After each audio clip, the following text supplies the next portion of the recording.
In my previous video, I looked at Maimonides' thoughts on asking what is the purpose of God. In this video, we are going to look at what he says about the purpose of the existence of man, humans, that is.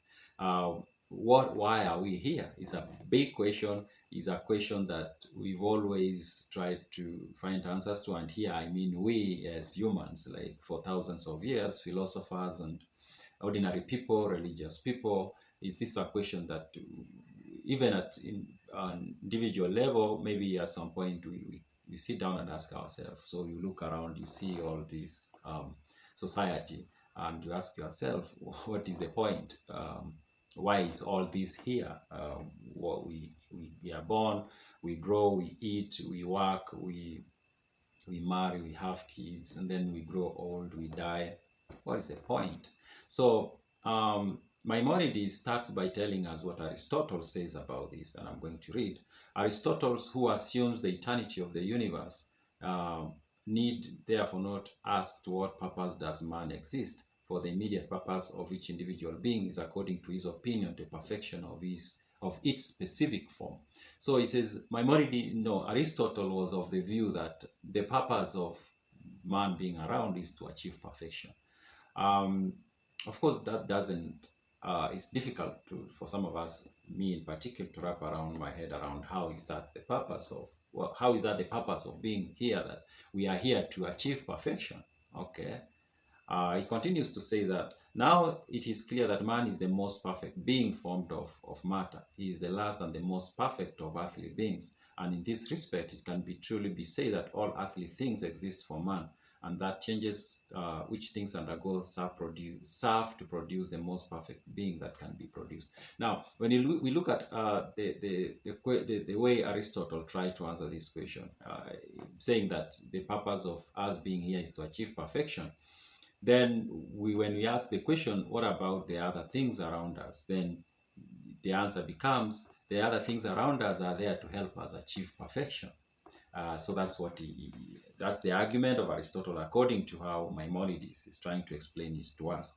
But of those who accept our theory, this Maimonides is saying that the whole universe has been created from nothing, some hold that the inquiry after the purpose of creation is necessary, and assume that the universe was only created for the sake of man's existence, that he might serve God. So for Maimonides, not him exactly, or for the people who are of his belief, and here I guess he's talking about the Jewish belief, and maybe including also other religions, in particular Islam and Christianity, then it is argued, and I've had this argument myself, that man is created to serve God, that is the purpose. That's why we are here. We are here to serve God, and everything else that is created is here to help us become better at serving God. Then he continued to say, it might perhaps be replied that the service of God is not intended for God's perfection. It is intended for our own perfection. It is good for us. It makes us perfect. I think I've had this argument before, that then it is argued, is this serving God for God's good, or is it for our good? Because if we argue that it's for God's good, then we are kind of arguing that God is imperfect and somehow he needs us to be perfect, which is an argument that most people will be especially religious people, will be very uncomfortable with. Then it's turned around to be, then it is that service to God is good for us. It helps us become better and more perfect. What is the object of our being perfect, though?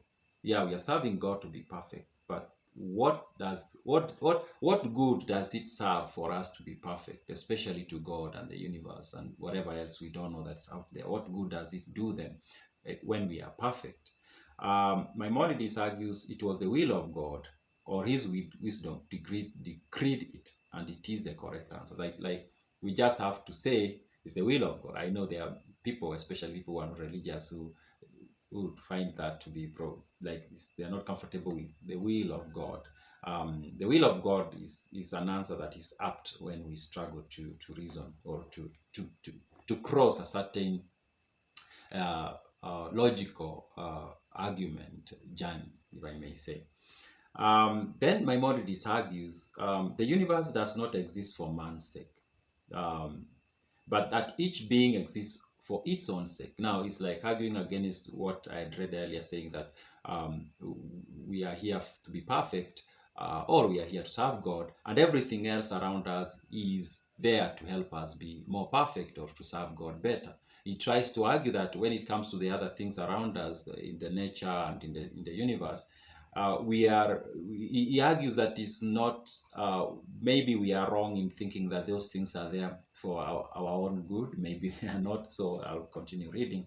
The universe does not exist for man's sake, but that each being exists for its own sake, and not because of some other thing.